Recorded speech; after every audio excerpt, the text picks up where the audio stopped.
Hello and happy Thanksgiving. Welcome back to Living a Culture of Life podcast by Human Life International. I'm your host, Colleen, and I'm very excited to share our special Thanksgiving episode with you today. Every year for Thanksgiving, I like to do a look back on the previous year and have a conversation about different pro-life wins. Usually I do this episode with Father, but this year I wanted to mix it up and I invited Michelle Francis to come on the show. Michelle is HLI's own Mission Network Manager. And as Mission Network Manager, she interacts with our missionaries around the world on a daily basis, encouraging, directing, and supporting them. On today's episode, Michelle joins us to share different pro-life wins from the mission field in the past year. It's a great conversation. I love discussing the mission with Michelle. Her passion for the work that we do and for the different missionaries really shines through, and it's always a delightful time. As always, if you're listening on our audio platforms, please pause right now and leave us a 5-star review and subscribe to the show. And if you're listening on our YouTube channel, please like this video and subscribe to our channel so that you can get new episodes every Thursday. Without further ado, happy Thanksgiving, and please welcome Michelle Francis to Living a Culture of Life.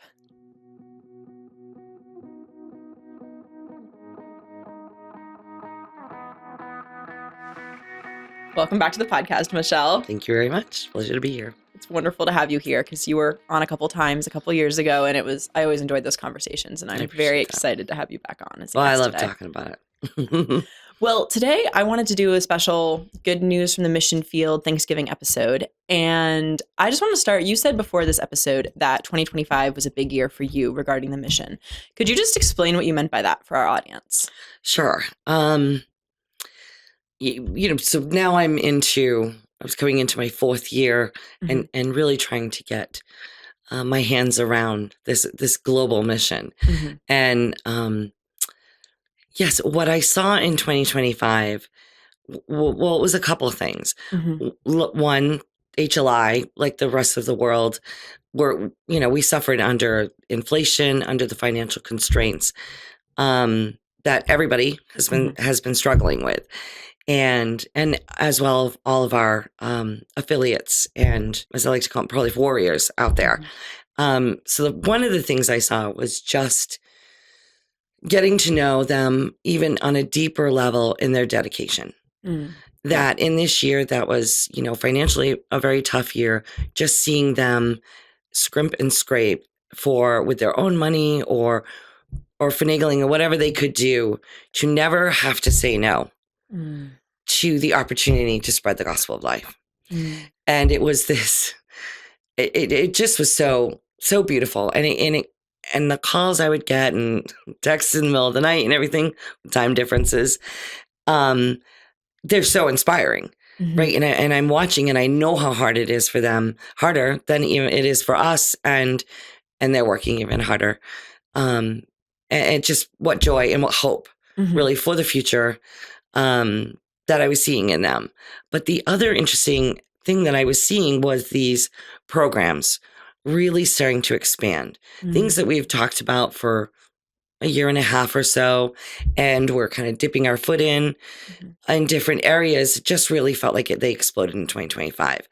And a lot of them were the chastity programs expanding on one hand, but also my guess is the reason they were expanding was after a few years of these programs, we were seeing the fruits of them. Yeah. Like in a full semester, 2 semesters of the school year, no girl became pregnant out of wedlock. Yeah. And seeing that the chastity training is really working. And that's for like schools this is our Malawi chastity program that you're talking about, or just across Africa? Across Africa. Okay. Yeah. And it's certainly some conversations that they're also now having about presenting something like that in Latin America. It's always in the conversation. So it's not as if we didn't talk about chastity and now we're talking about chastity. Yeah. It's always part of the conversation. But as you start to see these other places grow and the culture in these children and young adults be thirsty for something else. Well, it seems to be a refining too of like, hey, this model really, really works. Now, how can we expand it? Like, obviously we've always talked about chastity, but in Malawi, Father Zeke Mankani goes to schools and then was like, oh, we can go to schools and train the teachers and then kind of pack a couple punches in there of we're going to introduce this idea to the kids. They're going to get super excited. And then this teacher who's been trained can come along and do follow up with them. So it's not just once a semester, flash of light, mission it fire, worked. hope that keeps burning, you can actually kind of keep kindling it and keeping making establishing it into a flame. culture. Yeah. Right. I mean, that's what he's done. Yeah. The coolest part of that, though, was it was the teachers that came to him. Really? And I didn't realize that. Yeah. We need this. We've seen the differences, and we need this information so that we can maintain it. Oh, that's wonderful. For throughout the rest of the semester. Yeah. And it's just exploded, and it's happening all over Africa.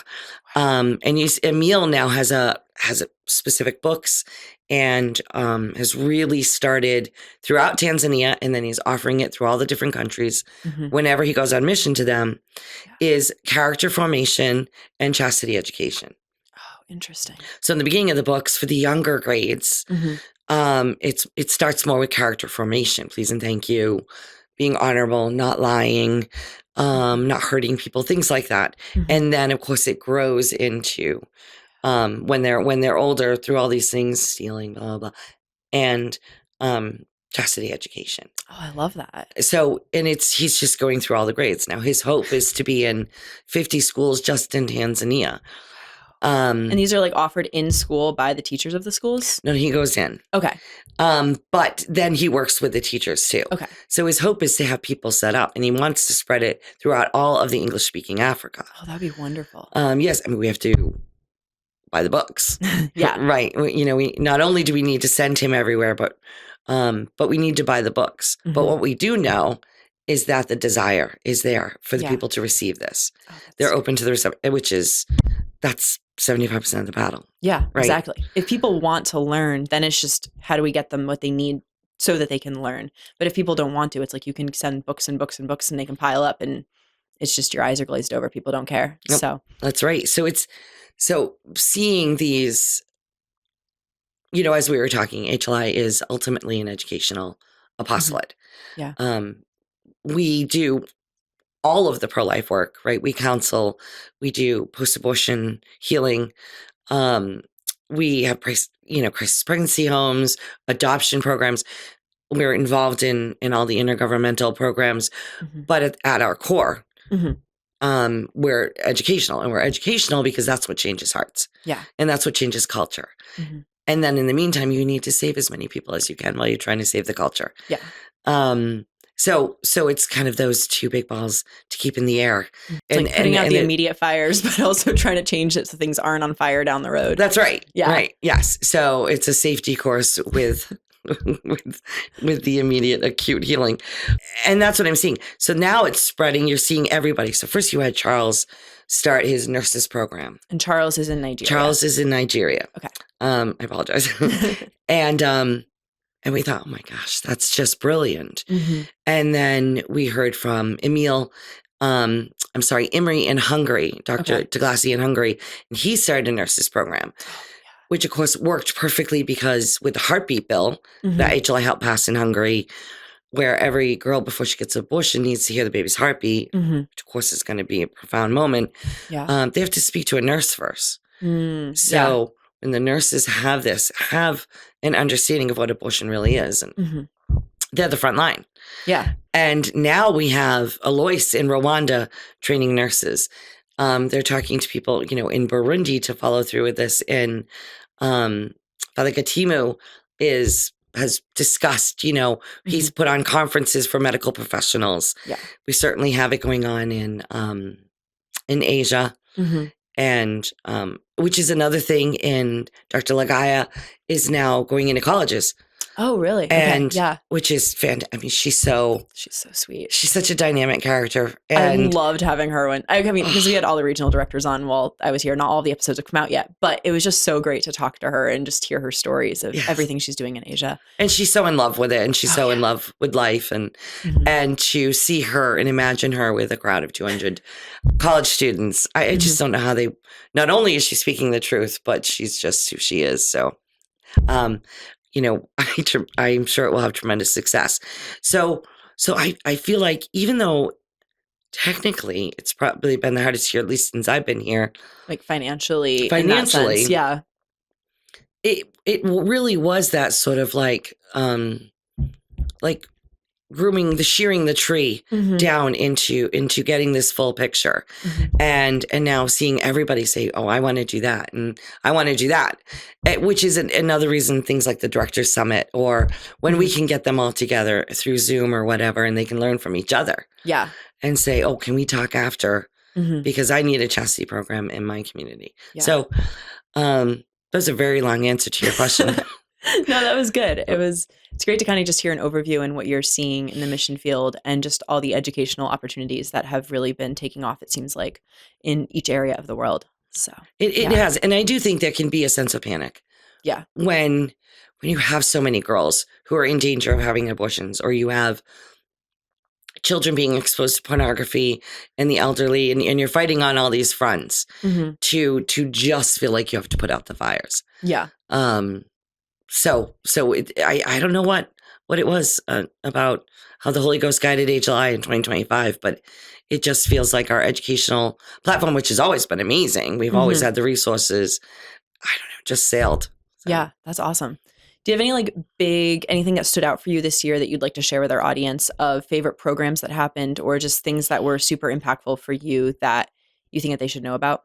Well, I think one of the most interesting thing, and again, it's sort of a progression, is our intergovernmental programs. This was actually something I did want to bring up, because last year we did our year-end campaign talking about trying to launch our UN mission. Yes. So just being able to, I'm glad that you brought this up yourself, because I did want to speak a little bit about that to our audience, just so they're kind of aware. If anyone's been following us, knows things that we've been fundraising for, can get a little update on what's going on with both the UN and our work at the Organization of American States as well.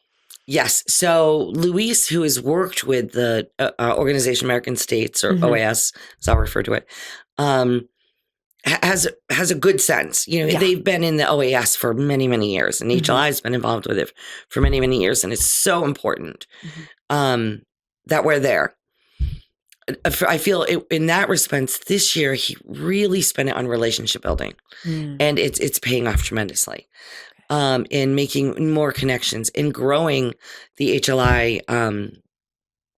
HLI's group, our sort of coalition. Thank you.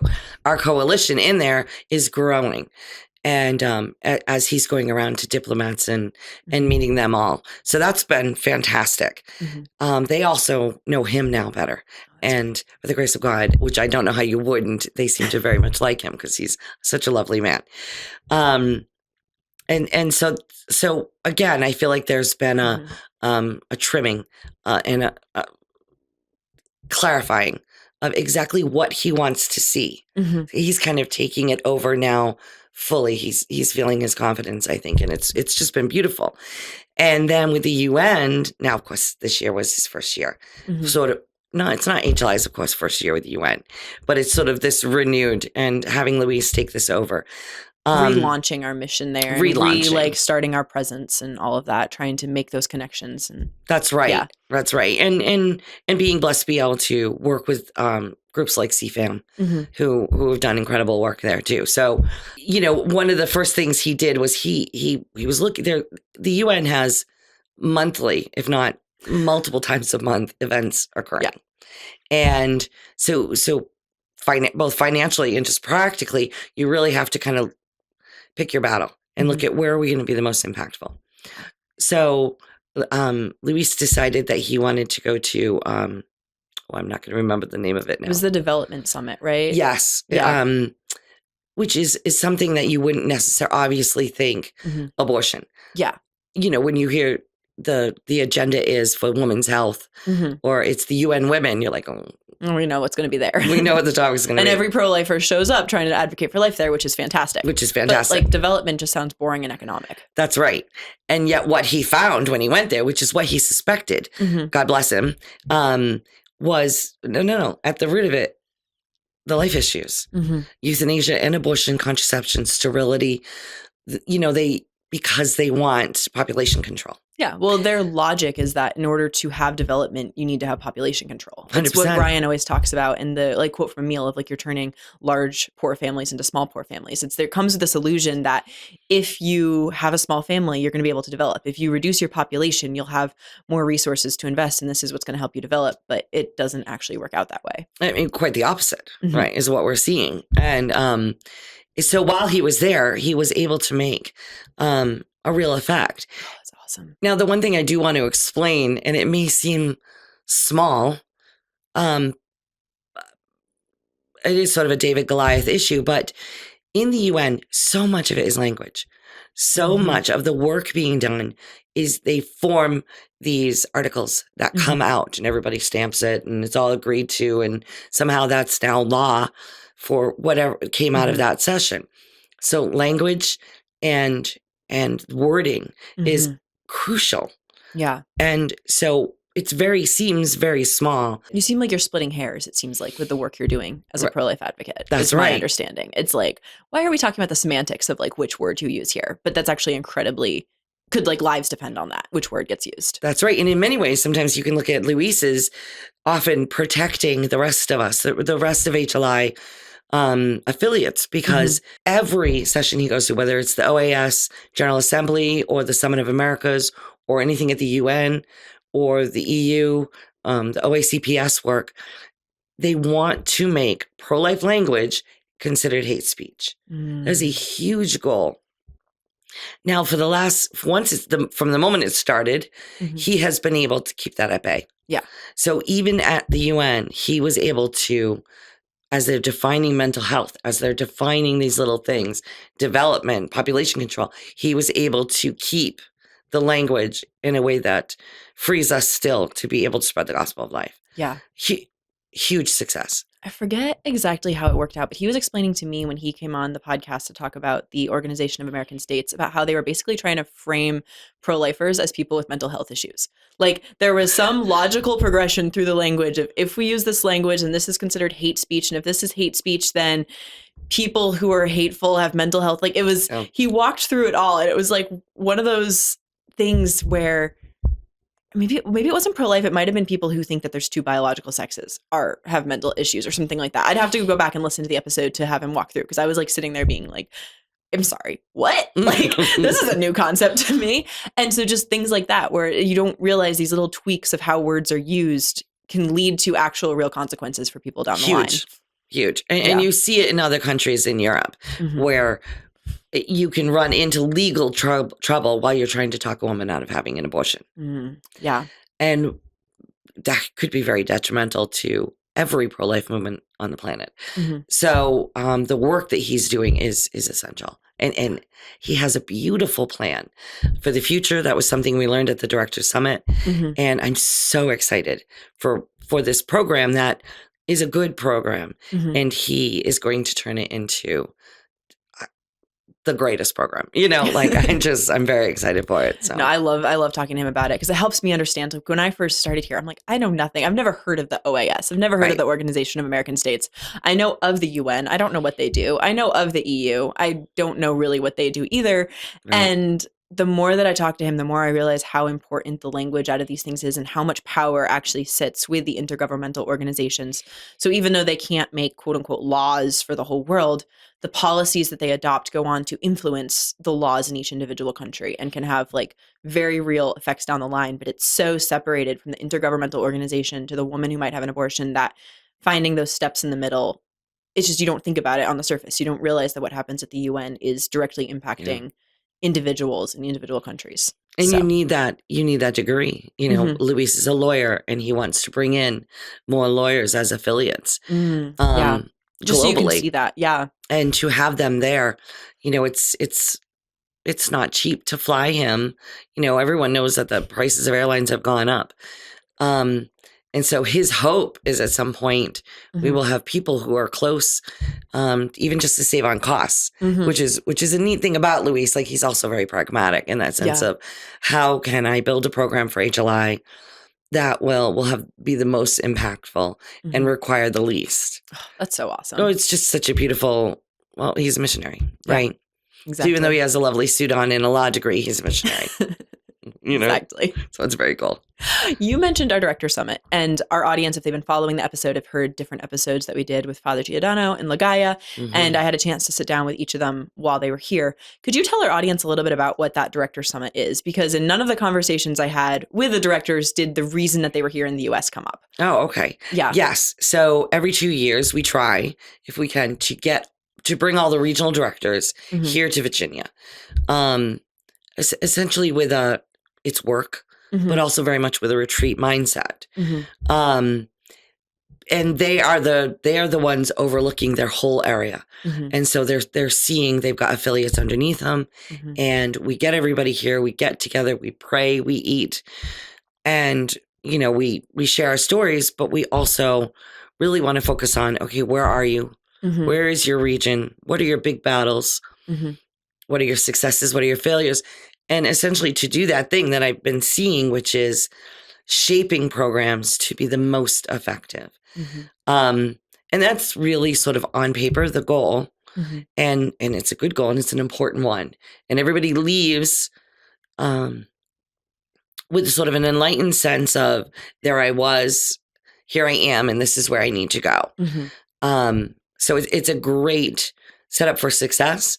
But Mhm. one of the most beautiful parts of it is having them all together, because it can be lonely work too. Yeah. And you can be the enemy. Often where they go, they're the enemy.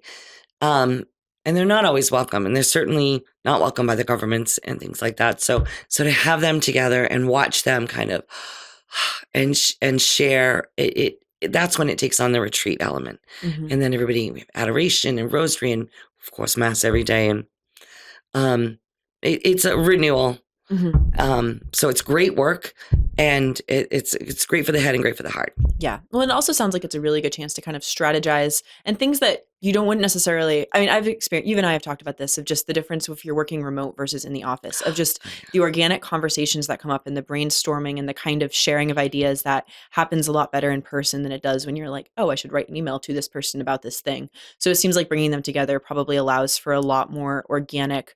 This is what strategy we're using. This is what's working. This is what's not. And what are you doing in your country, and what That's right. It challenges was are you huge. facing? And especially just having Father Giordano based in Rome, where you're getting people from all over the world using our bioethics library there, then you can say, okay, well, we're getting these priests from Tanzania who are studying in Rome, and then what are you seeing in Tanzania, and how can we connect you? And really allowing this kind of global umbrella look at what's going on all around the world in all the different regions, and how do we work together to be the most effective. That's I don't know right. if I summarized that well, No, but that's the impression I get. No, that was beautiful. And Father Giordano was definitely the mover and the shaker of the summit.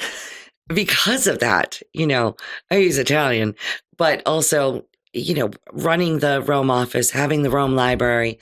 And so you could see Luis Martinez, director of intergovernmental organizations, take him aside. Oh, I know that person. Oh, I can connect you to this person. Interesting. Yeah. And Mario knew someone, from Latin America, and somehow Father knows people in Tanzania, and things like that. And you're right. I mean, that's huge. We've got to be collective to be more effective. And actually, that's one of the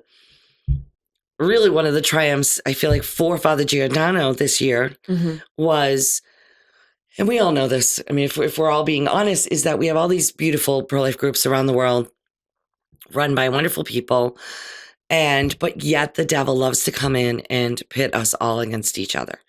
And it's not always, but sometimes. Yeah. And it's heartbreaking, but more than anything, it can get in the way of the work. We definitely have seen that in some European countries with just the March for Life. And no, this group is taking over the March for Life. So this group now no longer will attend it, Oh, and wow. it's, Okay, yeah. it's, whether that's in Romania or wherever that might be. Or in Hungary. So that's it's just the babies and the moms and the families that lose out in that, right? Yeah. So Father Giordano ended up becoming president of this group that they all pulled together called Pro-Life Together. So it's all these Italian pro-life groups all throughout Italy. And he's now the president.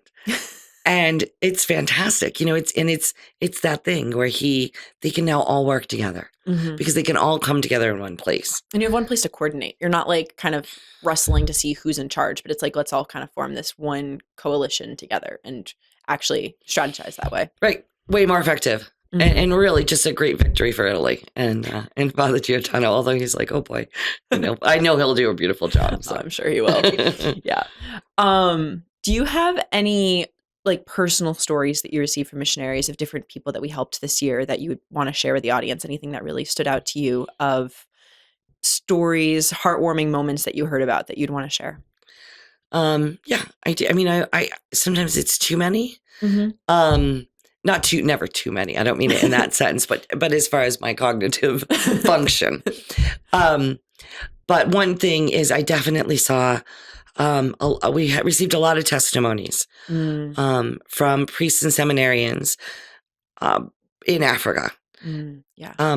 Priests that are coming back from when they were seminarians in the late 80s, or in the early 90s. Yeah. And expressing their love for HLI and thank God. Mm-hmm. And then just as recent as Emil Hagamu in Tanzania put on his regional conference, and a bunch of seminarians were able to come down for it. Mm-hmm. And some of them just saying, and they're just so beautiful, and they're so young, these lovely young men, and they're full of hope, and they're in the seminary, which we always kind of think seminary is higher education, and well, as it should be.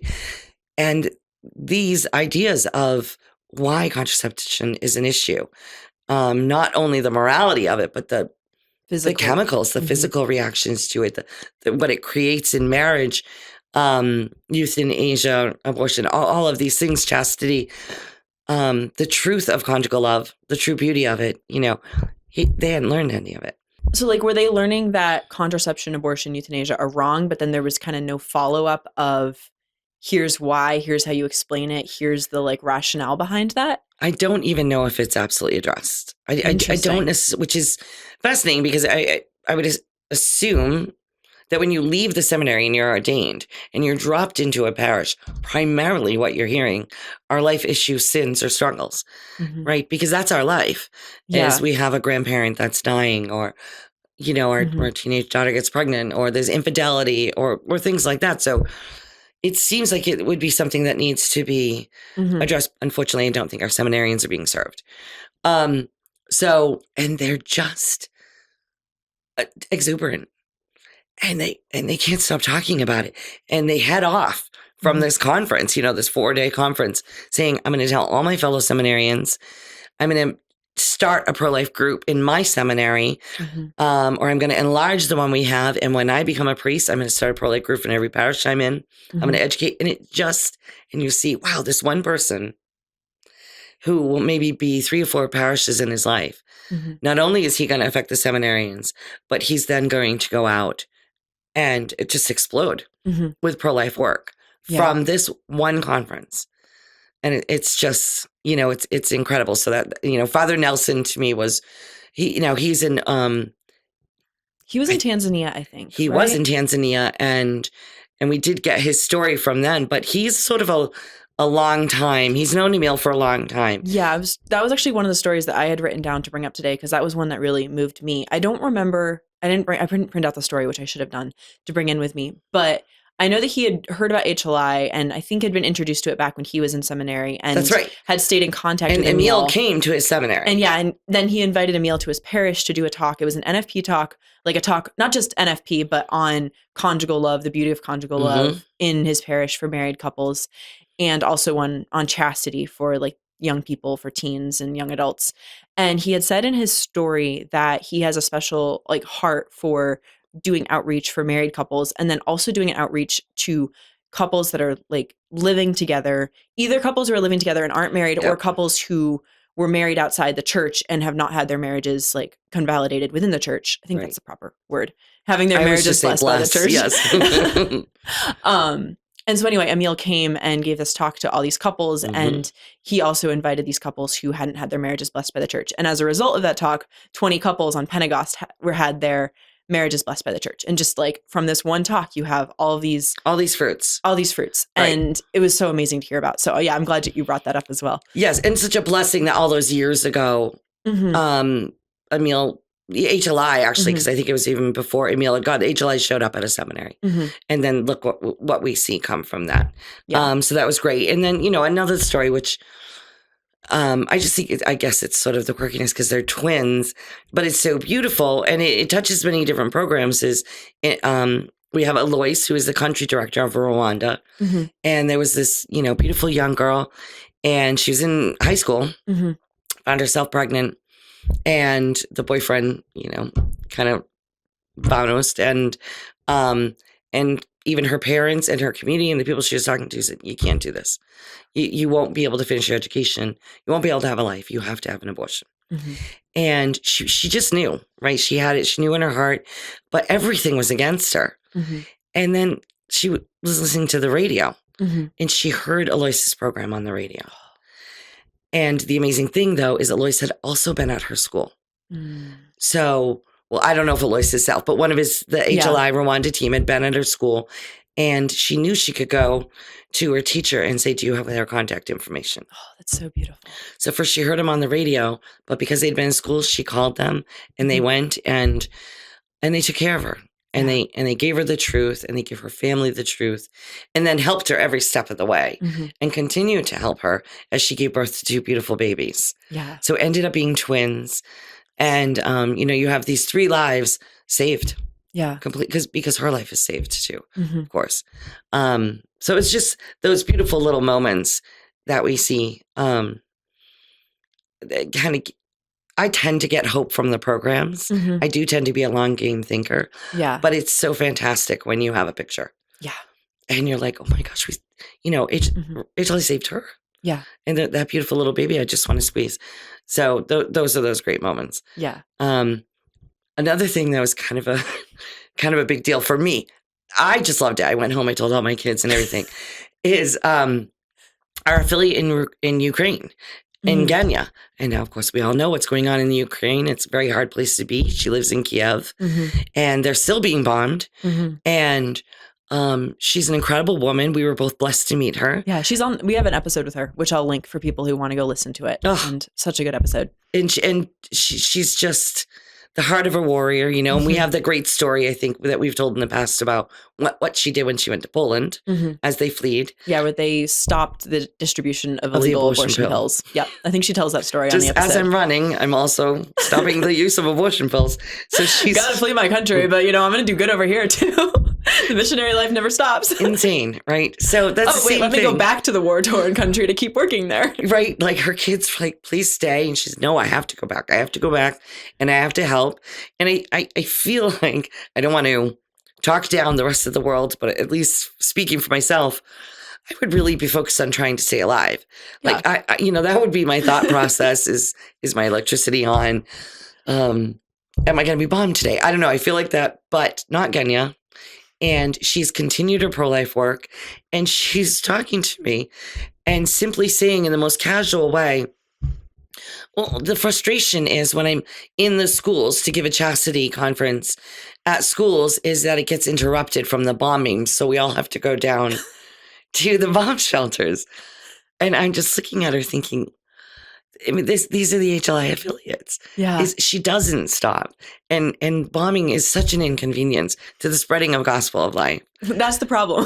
I mean, I'm sure there's other problems that she has with the bombing, but that's like, oh yeah, well, I'm doing a good, like, this is great. We're doing this great work, but like, this is really unfortunate. There's a war going on. There's bombs falling, and it kind of interrupts the talk. Right. And what a Christ-centric focus and a trust in our Lord and his protection and his providence. And it's this is the work I've been given to do.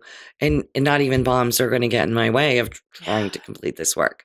Yeah. So that was I've told everyone I see that story. Oh, that's a great story. I think she was also talking to you about just like trying to help the women who are coming who are like abortion vulnerable. Like not necessarily that they are actively seeking abortion, but if they're in the situation where they're pregnant and they're not sure how they're going to do it, and they're the type of people that could easily be preyed on by groups that want to offer abortions to women. And that she's just like, no, we got to keep helping them. Like there's this war going on. There's more need. Despite the fact that bombs are falling in this town, we have to train all these people at this pregnancy center to be able to help these women both like welcome their child and be able to take care of their child as everything's going on. With a real medical clinic. And again, with a situation where we have trouble getting our grant to her because her bank blew up. We had to use another route.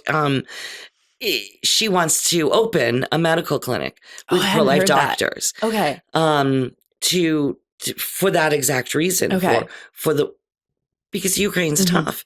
And Yeah. and it is Europe, right? Does have that mindset. It's always been pro-abortion. Okay, I didn't realize that she was the one actually opening it. I thought she was just training people at a different clinic. So she wants Well, to that's open one probably what herself. she's doing right now. Okay, I mean, but she also wants to open. that's her goal. That's her vision.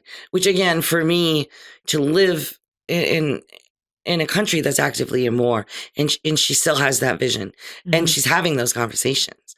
Now it's going to be certainly a difficult task, but that's where her head is at, is to get to a place that women can come and get pregnancy tests and not be inundated, and then have guidance right there, pregnancy tests to after you have the baby and everything, and continue on giving them that nourishment and care and protection that they need. Oh, that's wonderful. Yeah. Okay, so we've talked about Africa and a little bit of what's going on there with chastity education and seminarians. We've talked about Kenya and Father Giordano and a little bit of what's going on in Europe. Could you talk a little bit about Latin America? Anything that stood out from you this year? Any either personal stories or just what you're seeing going on in that region? Yes, I love Latin America. Latin America is remarkable because of the I feel like it's sort of in the middle, because they do have a fairly decent internet, right? So we can work with them online as well, and they are Catholic countries, even though a lot of that has been hollowed out by these kind of liberal ideologies. Yes, I could not find the adjective. That's perfect. So the call is still there, and I feel like, again, in this tough year, Mario's team is getting even tighter and more cohesive. We call it the Latin American team, and now they've been working together for a couple years. And they did. I apologize for the ums. They've been invited into a lot more countries, and they're getting re-invited back almost with an urgency. They'll leave. And, when do you think you'll be able to be back? Because you only got to 5 dioceses in this country. We really want to make sure that you cover all the dioceses, so we're really seeing that unfold. And they had a trip to Bolivia, and it was just fantastic. He went to multiple dioceses, and he touched kind of every area of life. They were in young schools, high schools, colleges. They were seminarians. They met with priests. He always goes in and is almost always able to work with the local bishop. It's important to work with the local bishop, to work with, if the diocese has a family life group, he wants to work through them. Yeah. Because it's not just in there to outside of the diocese teach the people, right? We want to enrich the diocese, which means enriching the bishop, which means enriching their own groups. And they're really welcoming him in. He's able to talk to all of these people, give all of these conferences, train all the pro-life leaders there, say a 4 or 5 day program. And then he leaves. What he leaves them with is then the 10 module program, which is that 10-month deepening lesson in the life issues. And so, and then on top of that, every week, I think he's up to 2 or 3 times a week now, he has online programs and has guest speakers on, has doctors on, has lawyers on, has pro-life leaders on, and to address the current and life topics, and always backed up by the magisterium. Yeah. So, but in this trip to Bolivia alone, he reached directly 10,000 people. Wow. In one mission. Wow. Yeah. So to say that Latin America is booming would be an understatement in the work that they're doing. That's amazing. Yeah. It's incredibly impressive. Yeah. Okay. And then what's going on in Asia? I know that we just had a big conference there. So I don't know. Father and Brian haven't returned from that yet. So I'm waiting to hear their stories. I'm really excited. I've seen some pictures. But have you heard anything from them? Like, what happened at this giant conference? And could you tell our audience what the conference was? Right. I have not heard anything more than you, because they're on their 50-hour track to get back here.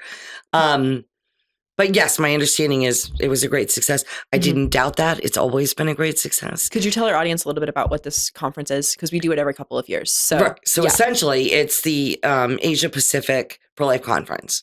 And it will be in different areas around Asia. This year it was in Malaysia. So people come from all over Asia. I think she said something like 25 different countries. Oh, wow. she's always blessed with a great group of the clergy will be there, including bishops. Again, Ligaya is wonderful with working with our local bishops. I think the apostolic nuncio was also there. And then there was some archbishop who had used HLI materials in seminary and is like now helping them put on this conference, or was involved in it and came and was a speaker, like had been involved with HLI again since we started training him in seminary. So that was just like such a cool, like arching moment. Right. It's fantastic. And so there's usually, I mean, I think there's probably approximately 500 people or more that are in attendance.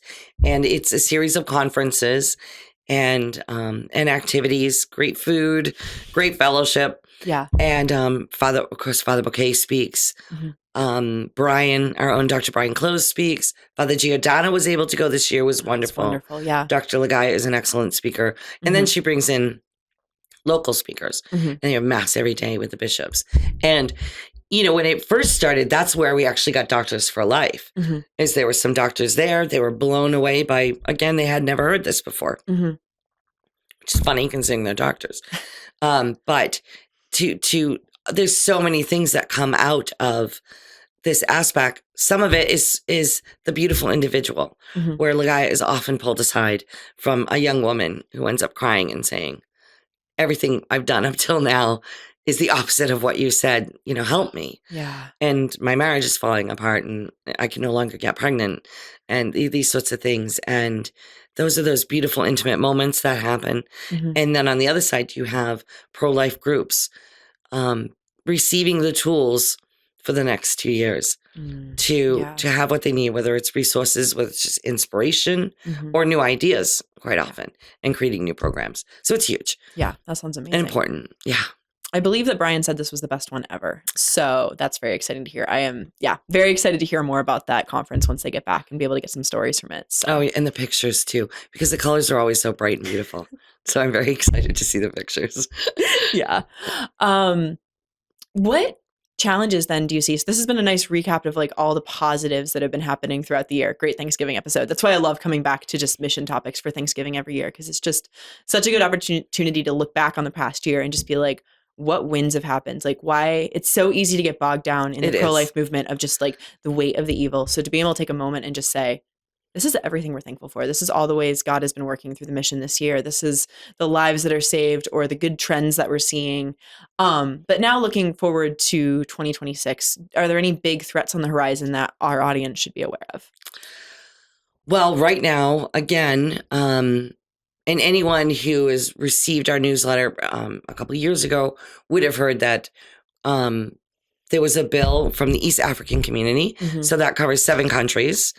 And it's Tanzania, Kenya, Uganda, Burundi, Rwanda, Sudan, and the Congo. I think you're right. South Sudan. Yeah. Yes. And it's a horrible bill. It's one of those typical horrific bill. It covers everything horrible. It says, hey, this is horrible, and we want to make sure it's super legal and super available to your 10-year-olds. I mean... Also, we can't get this passed on the individual country level, so we're going to pass it at this larger intergovernmental block, because then it's harder for you to stop it because you don't know about it. And that's one thing I wanted to say when we were talking about intergovernmental organizations, though it may not be fully like actively legislative, they use it to bully these smaller countries, and they'll use finances. So if you got one country that doesn't want to be a part, if they supposedly get a stipend every year or something, they'll withhold the stipend. So they do have some tools, these intergovernmental organizations. And I believe the EAC actually does override national law. I believe this is what came up in the 2021 bill. So at the UN policies don't override our individual country level, but I believe for the East African community, it does, unless you know more about, like you obviously know more about this than I do. That was just my understanding. I don't remember that was the case. At the same time, I'm not doubting you. But what I do know is if even one country says no, then it drops. Oh, that's good to know. Okay. So actually this month, Emil and Father Opio from Uganda, Alois from Rwanda, all headed to Arusha, Tanzania to present, just like we did 2 years ago, our counter argument and why this can't happen. The difference this year is that last year or 2 years ago, it was pretty obvious that this was they were putting it out there. So there was going to be votes. The news media was very aware of it. This year, the death peddlers tried to backdoor it to get it just almost like a private vote by the members of parliament. So by the grace of God, Emil and Father Opio heard about this, and they're right there on the front door. That's awesome. Knocking loudly. So, again, showing the importance of cultivating these relationships over time and being able to like constantly invest so that you do hear about these things when they come up, and also you know who to contact to be able to stop it. That's right. Yeah. So that's great. Now, I just before I left to come here, I received an email from Armel, who is in Cote d'Ivoire, West Africa. And he travels all through that area of West Africa.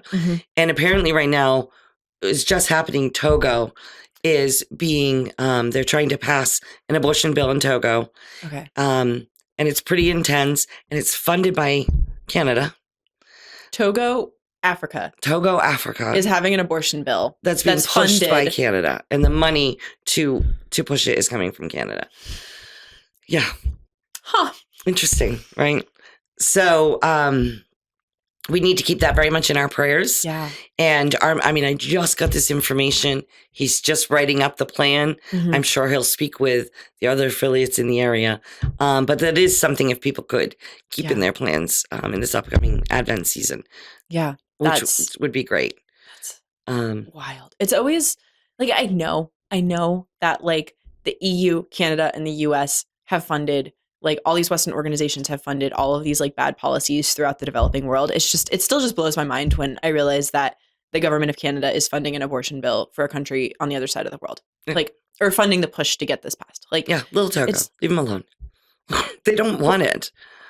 The people don't want it. Yeah. How many people in Canada have ever heard of Togo? I know. That's probably not fair, but honestly, you said Togo, and I was like, I've heard of that country. Oh wait, okay, I have a position for it now, but is that the Caribbean? I'm thinking through where is this? Okay, I know this. Right, yeah. So that's something we need to keep on our mind. They'll keep working on. They've got they're doing great. But on the flip side, I'm very excited for 2026. Yeah. I'm excited to see how these programs continue to open up. Luis Martinez's work will be really interesting. Now that he was able to be with us at the Directors Summit, we were able to see his plan, his hopes. It'll be, a 2-3 year program, but to watch it unfold for 2026 and start reaching out, start building relationships in all these different countries to help with the UN, to help with the EU, is going to be fantastic. Some of the places, honestly, though, you look at and say, don't change. Don't change. Because if every time you show up, you're reaching 5,000 to 10,000 people, you nailed it. You have the SOP. Yeah. Right? Yes. Now just just keep showing up in different areas and just keep cultivating those, and it's going to spread. It'll be great. Now, I'm very hopeful. I'd like to see it. Another seminary and summer institute. That happens in Africa. That happens in usually West Africa. For West Africa, okay. And then another Redis Vita, which would be in Latin America, which involves the priests and seminarians as well. So we'd love anybody's support because these can be large programs, and there can be quite a few seminarians. Yeah. And one thing I don't know if I had talked to you about this, but we had a priest stop by here. He had WhatsApped me, gotten my name from someone in Cameroon, and he heard about HLI, had been familiar with them, and wanted to start working with HLI on a chastity program in Cameroon. So he happened to be in New York, and he got himself down here to Virginia to meet with me and to discuss starting a program. But before we start, you start to get to know him and everything. Well, he showed up with his brother, who is also a priest, Father Henry. And now I didn't get to talk to Father Henry very much because he had to go. But I said, what is Father Henry doing here? Because I understood that Father Emmanuel from Cameroon was here for his group. He was taking classes for his group. Father Henry is here as a U.S. military chaplain. Oh. And I looked at him and I thought, and I said, how great would it be if HLI had educated him? So when we talk about these SSIs and these Redis Vitas, we always need to remember that though there isn't a lack of calls, there's a lack of answering the calls in the United States. And we are bringing in foreign priests. We are getting close to becoming a missionary country. And you can say like it or not, like it would be amazing if we could populate our own priests from having men answer the call within America. But this is the state of where America is right now, is that we are like needing missionary priests to be able to minister to all the Catholics here. That's right. And, even our own U.S. military. So the hope would be the HLI will be in that seminary before that priest gets called and comes here to America and is teaching in your parish. And he's starting a pro-life club and he's teaching the life issues, speaking out against contraception. He's taking care of your elderly in the right way. Yeah. So, I'm very excited for us to be able to have both of those because they're both big, and you have a bunch of seminarians able to come and a bunch of priests. But what they also do is sow the seeds for many, many other small conferences and trainings and new pro-life leaders. Going back to Father Nelson and just like how he was trained in seminary and was able to maintain a relationship with Emil throughout the years. And then it led to him inviting Emil back to be able to reach the people out of his parish. And That's right. Yeah. I have to say, I do wonder sometimes whenever I'm at a parish in the U.S. and I see a priest from Africa or like the Philippines or places that we've been very active. Like I've never actually had the courage to go up to the priest and ask if he knew about HLI, but I have wondered sometimes because I do know that HLI has a very vibrant presence in those regions and has trained a number of seminarians. And I'm like, oh, I wonder how many of the seminarians we've trained have ended up over here. Like, are they at the parish down the road? I don't know. That's right. But hopefully. Hopefully, yeah. Well, Michelle, this has been a great conversation. You're just like passion and love of the mission, and your relationship to the missionaries just like shines through every time you talk about the mission. And I love having these conversations with you because it just gets me very excited and fired up about what has happened and what's coming. So thank you for joining us today. Well, I'm very blessed. They're wonderful people. My mom, it's an honor. Yeah. And do you have any last thoughts you'd like to share with the audience today? Anything you'd like to say? I guess I would really ask us, especially through this Advent season, that you keep us in your prayers. We're